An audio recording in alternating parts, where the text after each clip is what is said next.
Hello SSC 27 ব্যাচের student ভাইয়া, দেখতে দেখতে তোমাদের তো পরীক্ষা ঘনিয়ে আসলো। শুয়ে শুয়ে সারাদিন তো রিলস দেখো, 2 মিনিট সময় নাও। তোমাদের না রাইট ফর্ম ব্যাপারে সমস্যা, 2 মিনিটের মধ্যে তোমাদের এই যে এখানে ঢাকা বোর্ড 24 যে একটা কোশ্চেন নিয়ে আসছে, 2 মিনিটের মধ্যে সলভ করে দেবে ইনশাল্লাহ।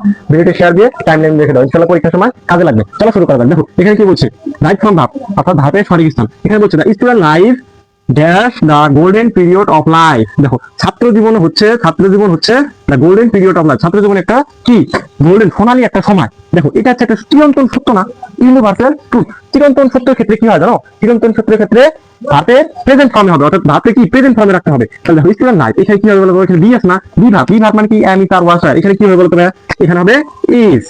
তাহলে student life is the golden period of life. ছাত্র জীবন হচ্ছে কি একটা গোল্ডেন টাইম সোনালী সময়। দেখো this dash the time when we should dash ourself for future. দেখো দিস, এখানে দিস, এই দিস বলতে কি বোঝায় বলতো, এই দিস বলতে এই স্টুডেন্ট লাইফকে বোঝাইছে না। স্টুডেন্ট লাইফটা কি, স্টুডেন্ট লাইফটা চিরন্তন সত্য। তাহলে চিরন্তন সত্যের ক্ষেত্রে কি হয় ভাইয়া বলতো, চিরন্তন সত্যের ক্ষেত্রে কি বলো, প্রেজেন্ট টেন্স হবে। তাহলে এখানে কি হবে, এখানে হবে ইজ। এরপর দেখো দিস ইজ দ্য টাইম, এটা হচ্ছে সময়। হোয়েন, হোয়েন মানে কি, হোয়েন মানে যখন, উই শুড আমাদের উচিত ড্যাশ আওয়ারসেলফ ফর ফিউচার মানে কি, উই শুড মানে আমাদের উচিত আওয়ারসেলফ ফর ফিউচার, ফিউচারের জন্য কি করা, প্রস্তুত করা। প্রস্তুত মানে কি, ফিউচার দেখো এই জায়গায় আছে প্রস্তুত, এই যে প্রিপেয়ার, প্রিপেয়ার মানে কি প্রস্তুত করা। তার মানে আমাদের এই সময়টাতে কি করা উচিত, ভবিষ্যতের জন্য প্রস্তুত করা উচিত। তাহলে এখানে কি হবে, প্রিপেয়ার, ওই প্রিপেয়ার। তারপর কি আছে দেখো, the student who that the time during this period will suffer later. কি বলা হয়েছে, দা স্টুডেন্ট হু মানে একজন শিক্ষার্থী যে dash away the time the period will suffer মানে যে সময়টা কি করে নষ্ট করে, যে সেই সময়টা কি করে নষ্ট করে। তাহলে এখানে কি হবে বলতো, এখানে হবে ডু। দেখো ডু এটা একটা জিনিস। দেখো দা স্টুডেন্ট হু, এটা কি থার্ড পারসন সিঙ্গুলার নাম্বার না, থার্ড পারসন সিঙ্গুলার নামে ভার্বের সাথে এস বাই এস যুক্ত হয়। তাহলে কি হবে এখানে ডাস, মানে who does the doing period this will suffer the latter মানে যে এই সময়টাকে কি করে নষ্ট করে, সে ভবিষ্যতে কি করে কষ্টে ভুগবে। সাফা মানে কি, সাফা মানে ভোগা। হ্যাঁ দেখা যায়। সো উই শুড আমাদের উচিত dash our lesson regularly. So we should কি, so we should do, so we should do আমাদের সকলে কি করা উচিত, আমাদের so we do lesson our regular মানে আমাদের প্রতিনিয়ত পড়াগুলো কি করা উচিত, কভার করা উচিত। তুমি যদি দেখো, তুমি যদি তোমার পড়াটাকে প্রতিনিয়ত কভার করতে পারো, তুমি যদি গ্যাপ না দাও, ইনশাআল্লাহ তোমার পরীক্ষায় একটা ভালো ফলাফল আসবে ইনশাআল্লাহ। তাই আমরা কি করবো, প্রতিনিয়ত পড়ার চেষ্টা করবো। তারপর দেখো রেগুলারলি মানে কি, রেগুলারলি মানে হচ্ছে প্রতিনিয়ত। আর শোনো রাইট ফর্ম ভাব করার জন্য সবচেয়ে গুরুত্বপূর্ণ যে জিনিসটাকে তোমাকে লাগবে, এই প্যাসেজটার মিনিং করা তোমাকে শিখতে হবে। এর জন্য মিনিং করা শিখতে হলে তোমাকে কি করতে হবে, প্রচুর তোমাকে ওয়ার্ড মিনিং জানা লাগবে। প্রত্যেকটা একটা করে প্র্যাকটিস করবে, সাথে সাথে একটু নোট করে নিবা। দেখো রেগুলার মানে কি, রেগুলার মানে হচ্ছে প্রতিনিয়ত। হ্যাঁ উই শুড নট আমাদের উচিত নয় dash the question only for the passing the other students. দেখো কি বলা হয়েছে, উই শুড না আমাদের উচিত নয়, আমাদের কি উচিত নয়, we should not dash the question only for the passing. We should না কি, we should memorise. We should কি হবে না, উই শুড মেমোরাইজ।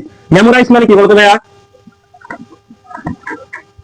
মেমোরাইজ মানে হচ্ছে কি মুখস্থ করা। আমাদের মুখস্থ করা উচিত নয় কোশ্চেন পেপারটা only the passing the exam মানে কি আমাদের কি শুধু পরীক্ষায় পাস করার জন্য আমাদের কি কোশ্চেনটা মুখস্থ করা যাবে না, এই কথাটা বলা হয়েছে। মেমোরাইজ মানে কি, মেমোরাইজ মানে সাথে সাথে একটু যদি ওয়ার্ড মিনিং গুলো একটু মুখস্থ করে নাও, নোট করে নাও, তাই তোমার আস্তে আস্তে কভার হয়ে যাবে। ওয়ার্ড মিনিং এক ঢালা মুখস্থ করা যায় না। তুমি একটা করে প্র্যাকটিস করবা, প্র্যাকটিস করতে করতে যে ওয়ার্ড গুলো আসবে শুধু সেই ওয়ার্ড গুলো মুখস্থ করে নেবা, ঠিক আছে। এরপর দেখো তারপর কি বলেছে, উই শুড নট আমাদের উচিত নয়, আরো কি উচিত নয়, dash our hand notes ourself. কি বলেছে, উই শুড নট কি আমাদের উচিত নয়, উই শুড নট কি হবে, we should not take. Take মানে কি, টেক মানে হচ্ছে নেওয়া। উই শুড নট টেক আমাদের নেওয়া উচিত নয় হ্যান্ডস নোট মানে হাতের লেখা নোট, এবং আওয়ারসেলফ মানে আমাদের অন্যদের কারো থেকে কি হাতের নেওয়া নোট নেওয়া কি উচিত নয়, তোমাদের উচিত নয়। তোমরা অন্য তোমার অনেক তোমাদের ফ্রেন্ড সার্কেলদের কাছ থেকে হ্যান্ডস নোট নিয়ে থাকো, এই নোটগুলো নেওয়া যাবে না। তোমরা নিজেরাই নোট তৈরি করো। তোমার কাছ থেকে তোমার ফ্রেন্ডরা নোট চাইবে যে আমাকে একটা নোট দাও, আমাকে ন্যারেশনের নোটটা দাও, আমাকে হচ্ছে কি ম্যাথের নোটটা দাও, তোমার কাছ থেকে নিবে। তুমি কেন মানুষের কাছ থেকে নিতে যাবা। এই জন্য আমাদের উচিত কি উচিত নয়, আমাদের অন্যদের কাছ থেকে নোট নেওয়া উচিত হয়। এরপর কি বলেছে, উই শুড আমাদের উচিত ড্যাশ দ্য হ্যাবিট। হ্যাবিট মানে কি বলতো, হ্যাবিট মানে হচ্ছে অভ্যাস, হ্যাবিট মানে অভ্যাস। তাহলে উই শুড, শুডের পরে কি হয় দেখো, শুড আছে না, শুড মডাল ভাব, দেখো এগুলো কিন্তু প্রত্যেকটা এগুলো মডাল ভাবের পরে প্রত্যেকটা কিন্তু কি আছে, ভার্বের প্রেজেন্ট ফর্ম বসছে, বুঝছো। তাই প্রত্যেকটা মডাল ভাবের পরে ভার্বের প্রেজেন্ট ফর্মে বসবে। অর্থাৎ we should dash, we should dash, এখানে কি হবে, উই শুড কি হবে, we should the habit dash of our brain. We should কি হবে, we should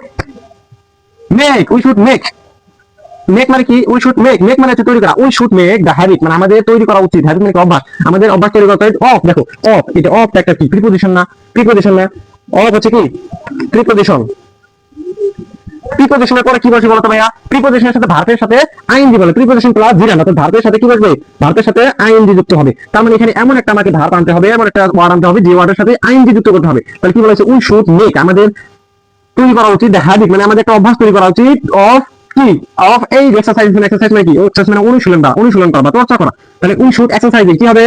E X C E X C E R C I S I N G, should exercising. Exercising কি? অনুশীলন করা বা চর্চা করা। তাহলে আমাদের কি করা উচিত? আমাদের এই যে পড়াশোনার চর্চাটাকে, মানে আমাদের ব্রেইনটাকে ডেভেলপ করার জন্য, পড়াশোনা করার জন্য প্রতিনিয়ত কি অভ্যাস করার গড়ে তোলা উচিত। ঠিক আছে? তাহলে বুঝা গেছে? কয় মিনিট সময়? 2 মিনিটের সময় লাগলো না এই আমাদের একটা খুব সহজে আমরা কি একটা রাইট ফ্রম ভার্ব শিখে ফেললাম। তুমি যদি প্রথম থেকে অর্থ অর্থ বুঝে বুঝে যদি একটু করার চেষ্টা করো, ইনশাআল্লাহ দেখবে রাইট ফ্রম তোমার ভার্ব কাছে একদম কি একদম ভাইয়া ওটা হয়ে যাবে ইনশাআল্লাহ। সকল ভালো থাকবা, খোদা হাফেজ।